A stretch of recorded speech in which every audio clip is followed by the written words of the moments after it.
The Johnson family had been looking forward to their summer road trip for months. It was supposed to be an unforgettable experience, traveling across the country in their newly refurbished camper van, making memories under the vast open skies. Mark and Lisa, along with their two kids, Jake and Emily, had meticulously planned the trip, choosing routes that led through scenic landscapes, national parks, and remote camping spots away from the chaos of city life. Their journey took them deep into the heart of the American Southwest, a land of desolate beauty, red rock formations, and endless stretches of desert.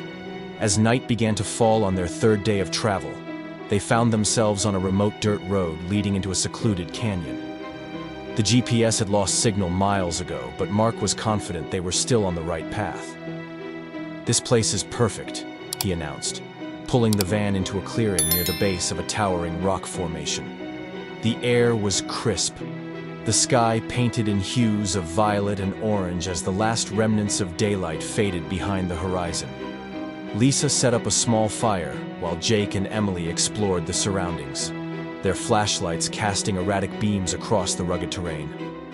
It was peaceful, at least at first.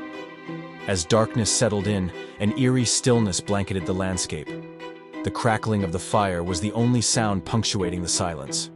Even the usual nighttime chorus of insects and distant howls of coyotes seemed absent. A chill crept into the air, one that had nothing to do with the dropping temperature. "I don't like this," Emily whispered, pressing closer to Lisa.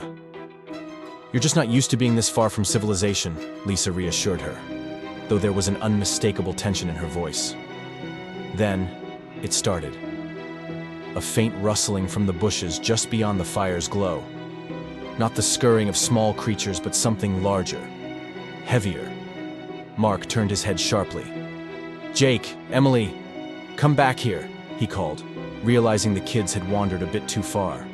They returned hesitantly, their expressions mirroring their parents' unease. The rustling stopped, replaced by an oppressive silence. Lisa tightened her grip on Emily's shoulders while Mark peered into the darkness, flashlight in hand. Then, a voice. Faint, distant. "Help me." A woman's voice. Weak, trembling, barely more than a whisper. It came from somewhere beyond the trees, just out of sight. Lisa's breath hitched.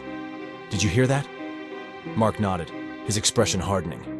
He aimed the flashlight in the direction of the voice, but the beam illuminated only empty desert and twisted brush. "Maybe someone's hurt," Lisa reasoned. "We should—" "No," Mark interrupted, his voice firm. He had spent enough time hunting and camping in remote areas to know something was wrong. "Help me." The voice came again, closer this time. Lisa's hand flew to her mouth. It sounded exactly the same as before. No change in tone, no shift in urgency. Just a perfect unnatural repetition. The firelight flickered, casting elongated shadows across the canyon walls. Then, from the darkness, a figure emerged. At first, it looked human, a tall, thin woman with long matted hair, dressed in torn, dusty clothing. But as she stepped closer, illuminated partially by the fire, something was off. Her limbs were too long, her movements disjointed, unnatural. Her head tilted slightly as she studied them, lips stretched into a grotesque approximation of a smile. "Help me," she said again, her mouth moving slightly out of sync with the words. Emily whimpered. Lisa pulled her close. Mark took a step forward, knife in hand. "Stay back," he warned. The woman's head twitched unnaturally, her body convulsing in brief, jerky spasms before she took another step.